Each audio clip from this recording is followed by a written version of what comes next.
over. Adam, steel yourself.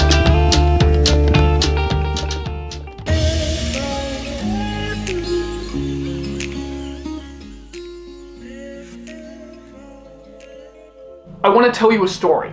To fully understand the training that I'm doing here in Bali, and to understand this vlog in general, I'm gonna need to go back in time and explain what has led up to this moment. In 2009, I graduated university with a degree in theatre. The next year, I went traveling around Southeast Asia, and when I did, I discovered freediving.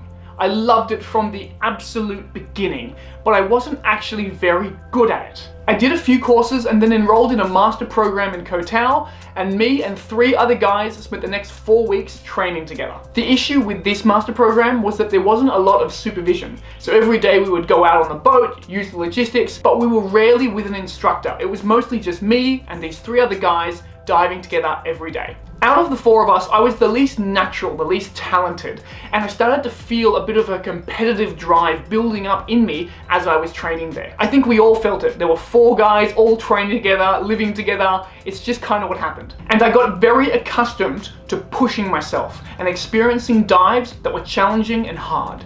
But it's what really stoked my love for freediving. After that, I went traveling around Central America and I wound up in Roatan. When I turned up in Roatan, my PB was 46 meters and I had 2 weeks of training and I wanted to get as far as I could in that time frame.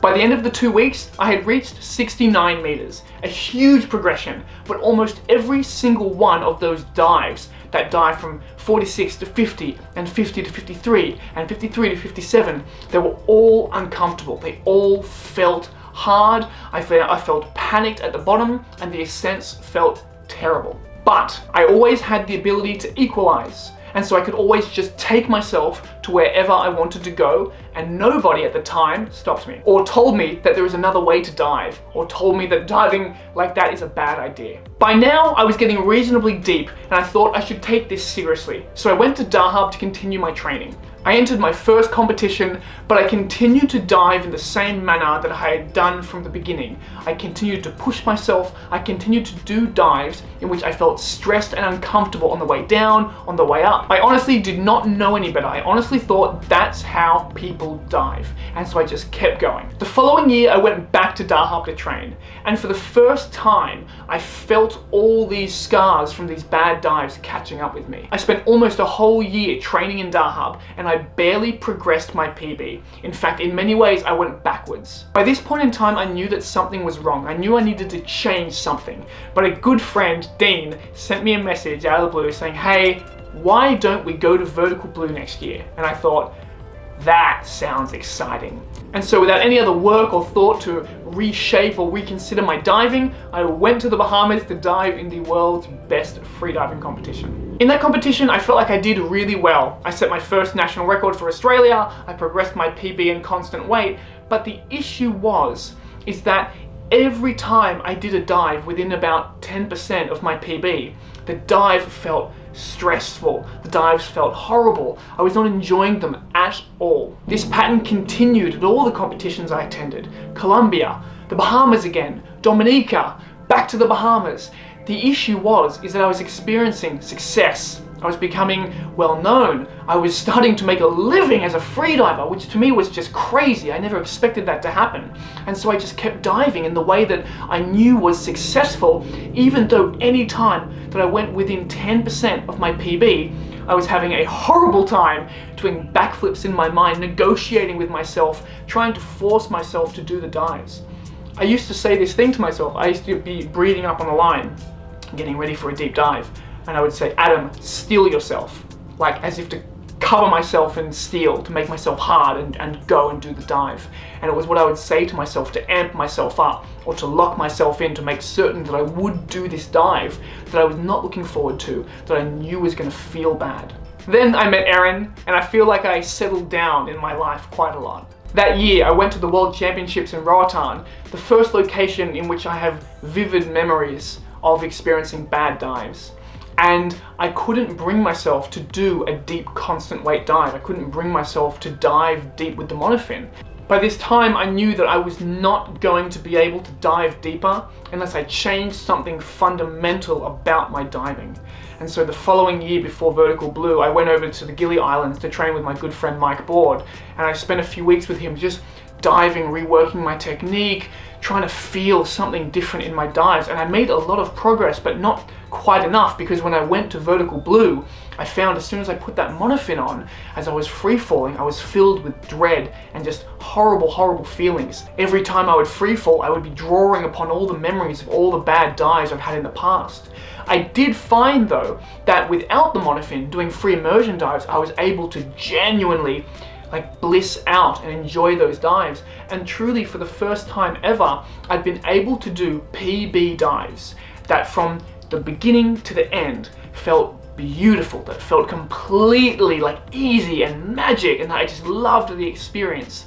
And so that was the moment that unlocked this thing in my mind, and I knew that what everyone else was talking about, the fact that we can enjoy these deep dives, I knew that was possible. And so here in Bali, while I've been reworking a lot of my technique to make my dives feel easier, I've also been giving myself the time to just explore my feelings about my dives, to actually just reconnect with the diving, and to learn to really enjoy those constant weight dives again. And to be honest, most of the process has been extremely frustrating. I've spent most of my time here doing 80-meter dives again and again and again, and 90-meter dives again and again and again, and at times it feels slow and it feels tiresome, and I feel this old competitive drive just rearing up its ugly head in me, telling me that I need to go deeper now, and other people are training and I need to be doing this.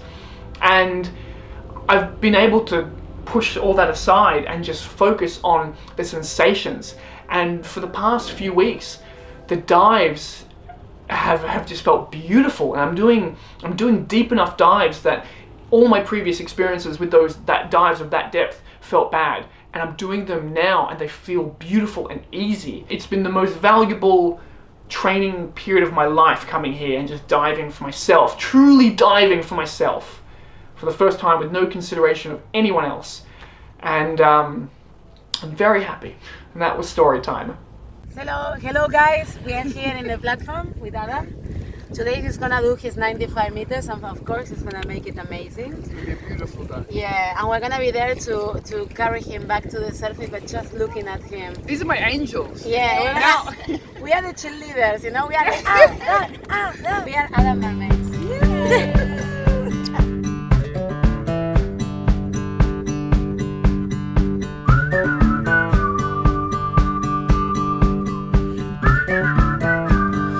Heard about summer snow.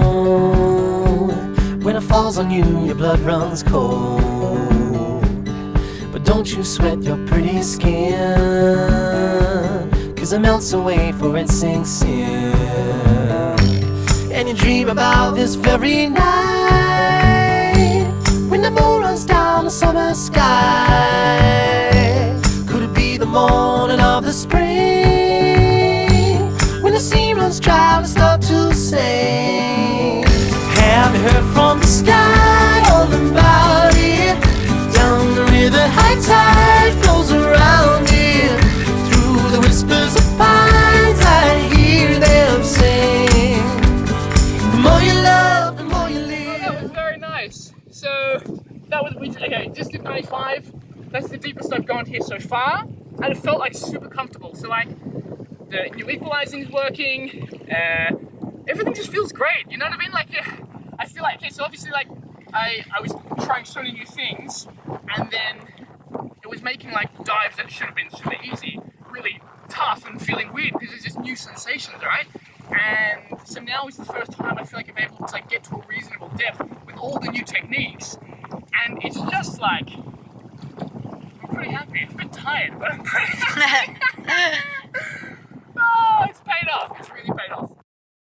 Unfortunately, Erin has to go home. She has a few appointments with the midwife and she can't miss them. And so we've come down to Canggu to hang out at Shane's villa for a few days before she leaves. We're going to go see the Ogo Ogos, which is part of Nyepi. They represent good and evil spirits, and they're these big sculptures that each town make. and then at the end they have a competition to see who made the best sculpture. We have an Ogo on the move. Do you reckon this is a good one? Or Yeah, this is a sick Ogo. No, like good or evil? It's evil. Look at that. Ogo.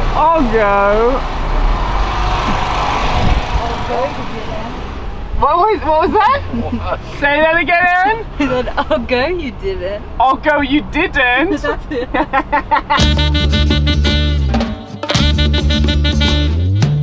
So Shane, what's Nyepi about? What's the actual source of Nyepi?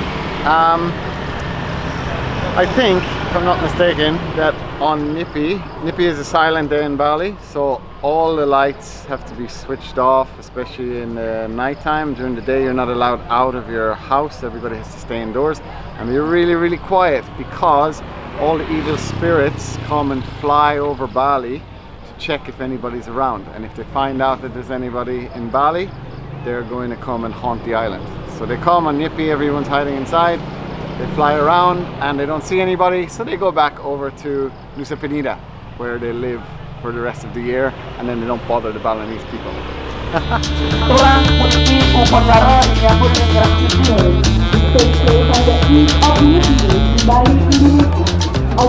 been waiting for about 45 minutes and now something is happening.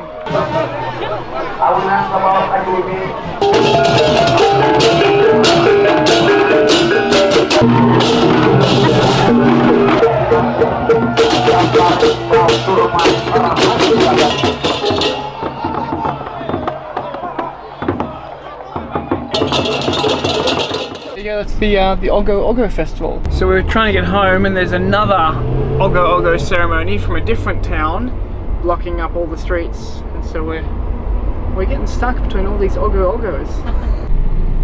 Just getting stuck in the Ogo festival. The plan is to park, let them pass us, and then right. That may not be possible. Okay. Sing you down, go. Sing you down, did my song there. Yeah, we park here there, yeah? Well, no one is happy with us. No one. So we've had to park on the side of the road to wait for all the Ogos to pass us because the road is basically blocked. So we'll see some more Ogos. Yay! This is a good one. Check this one out.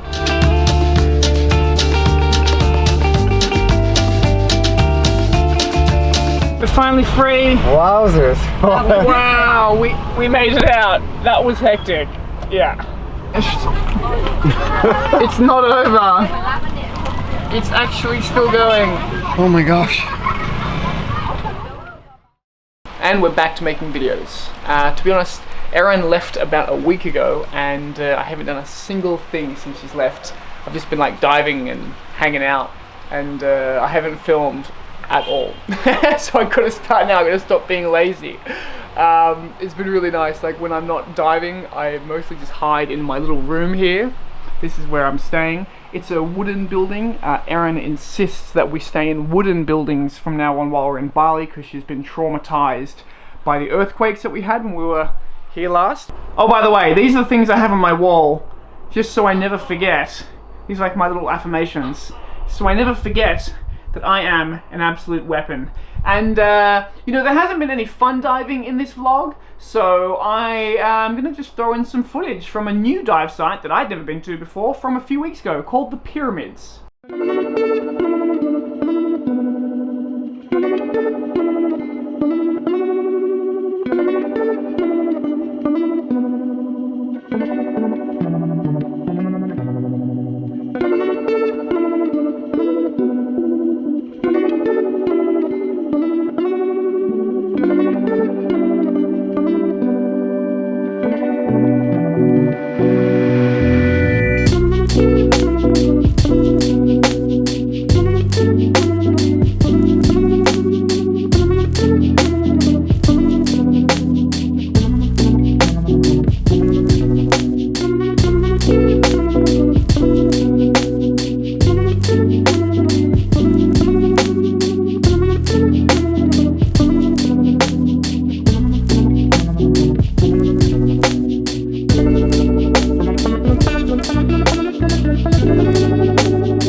All right, it's dive time.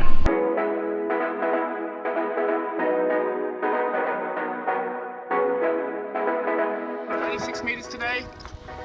Let's hope it feels nice.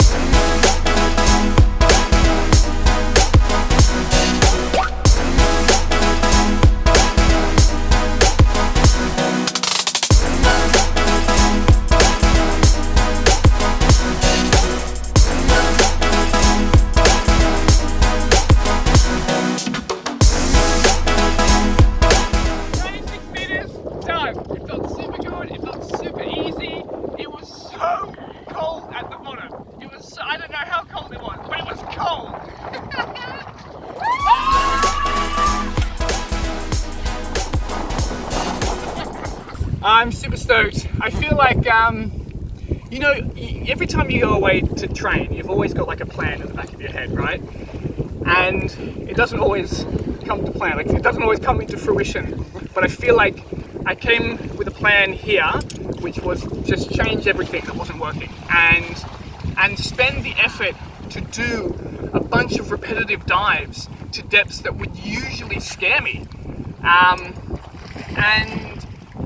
yeah, I mean, like, I feel like I've done it, or I'm doing it, you know? I feel like the whatever I had in my mind before I came here came into fruition, and I'm executing that plan, and I'm just having a really great time and loving the diving, which is important because I honestly have been, you know, I kind of like fried my mind out of enjoying constant wave dives, and I literally have not been able to enjoy a deep constant wave dive for the past 2 years. And you saw it at the World Championships in 2007. I was turning early, get down like 50 meters and I turn around. And the exact same thing happened at Vertical Blue last year. 50, 60 meters, I just turn around because, like, you know, I wrecked my mind by pushing myself for so many years in constant wave. And so it's amazing to be able to like enjoy those dives again, because it is my favorite discipline. I really love it. I think it's a beautiful way to dive.